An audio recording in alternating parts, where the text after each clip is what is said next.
आबकारी घोटाले में दिल्ली हाईकोर्ट द्वारा दिल्ली के पूर्व उप मुख्यमंत्री मनीष सिसोदिया की जमानत याचिका को खारिज करने पर बड़ी प्रतिक्रिया देते हुए केंद्रीय मंत्री मीनाक्षी लेखी ने कहा कि आबकारी घोटाले की सही जांच के लिए मनीष सिसोदिया का जेल में रहना जरूरी है। लेखी ने कहा कि बाहर रहकर हिम्मत बढ़ती है। भले ही जेल में सिसोदिया को सत्येंद्र जैन की तरह सुविधाएं मिल जाए, लेकिन इसके बावजूद जेल में रहकर बाहर गवाहों को प्रभावित करने की ताकत, सबूतों को नष्ट करने की ताकत और जांच को प्रभावित करने की ताकत कम होती है। इसलिए जांच के नजरिए से सिसोदिया को जेल में रखना सही है। देखिए मीनाक्षी लेखी ने इस रिपोर्ट में क्या कहा। आज दिल्ली की एक कोर्ट ने, जज नागपाल जी की सीबीआई स्पेशल कोर्ट है, उसने मनीष सिसोदिया जी की जमानत जो है, हाई कोर्ट ने आज सिसोदिया जी की जो जमानत है वो रिजेक्ट की गई है। और इससे पहले जो है वो ट्रायल कोर्ट ने भी रिजेक्ट की थी। और मुझे बार बार एक कहावत याद आ रही है, वह कि अगर बाढ़ ही खेत को खाने लगे तो खेत क्या करेगा। यानी जिन लोगों का कर्तव्य है इन संस्थाओं को बचाए रखना, जिनका कर्तव्य है भ्रष्टाचार के खिलाफ काम करना, अगर वही भ्रष्ट हो जाएं और अपनी जिम्मेवारी से हटकर प्रदेश को नियम कानून को उल्लंघन करते हुए इस तरीके का काम करने लगे, तो कौन उस जगह को, उस क्षेत्र को बचाएगा, जो कि दिल्ली के साथ लगातार हुआ। दिल्ली के साथ लगातार हुआ कि दिल्ली में एक स्कैम किया गया, एक घोटाला किया गया, जो कि शराब घोटाले के रूप में प्रचलित है और सबको मालूम है, जानकारी है, जहां पर कार्टलाइजेशन की गई और जो होलसेलर्स थे उनका प्रॉफिट मार्जिन बढ़ाया गया और साथ में जो अन्य प्रॉफिट मार्जिन थे दिल्ली को टैक्स की क्षति पहुंचाई गई और भ्रष्टाचार का एक नमूना बन के रह गया।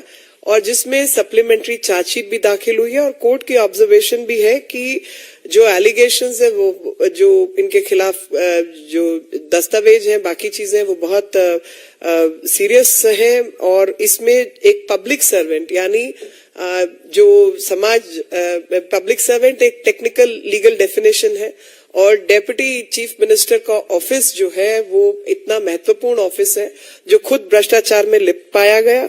और जो एप्लीकेंट है वो एक पावरफुल व्यक्ति है और जो एक्साइज पॉलिसी का सूत्रधार है वो यही व्यक्ति है। और इन्होंने लगातार ये कुछ भी ऐसी हरकत कर सकते जहां पे विटनेसेस को इन्फ्लुएंस करने का काम है और तमाम तरीके की जो गैर नियमित चीजें होती हैं, खरीद फरोख्त, वो ये कर सकते हैं। और इस कारण से एक्साइज पॉलिसी के केस में इनकी जो जमानत है उसको रिजेक्ट किया जाता है। ये आज का ऑर्डर है।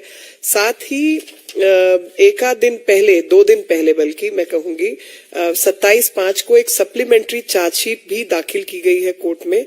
और उस सप्लीमेंट्री चार्जशीट के अंदर पैरा 16.13 16.13 है। द इन्वेस्टिगेशन हैज रिवील्ड कि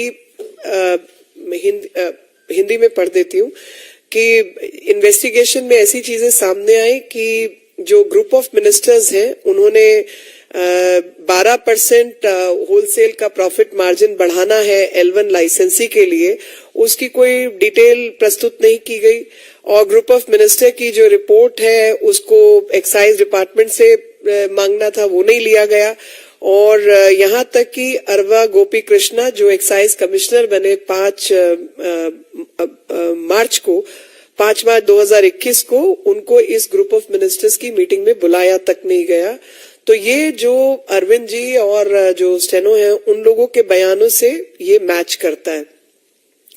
सर्च कंडक्ट की गई और उस सर्च के दौरान जो कंप्यूटर सीज किए गए, हार्ड डिस्क लिए गए, उनमें से इमेज को फोरेंसिक जांच के लिए रखा गया और पाया गया कि जो nearly final draft group of ministers की रिपोर्ट थी, जिसके पहले पेज पर लिखा हुआ था कि डाटा नीडेड, जिसमें कई सारे पॉइंट्स थे और उनमें रिक्वायर्ड था सिसोदिया जी ये सब जानकारी प्राप्त करें और उनका नाम भी मेंशन था।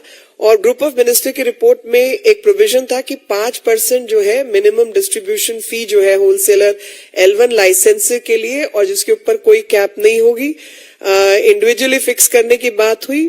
और जो डिस्ट्रीब्यूटर्स हैं उन्हीं को चूज किया गया और जो 100 करोड़ का जो काम था उसको 5 साल 500 करोड़ के लिए उसको बढ़ाया गया।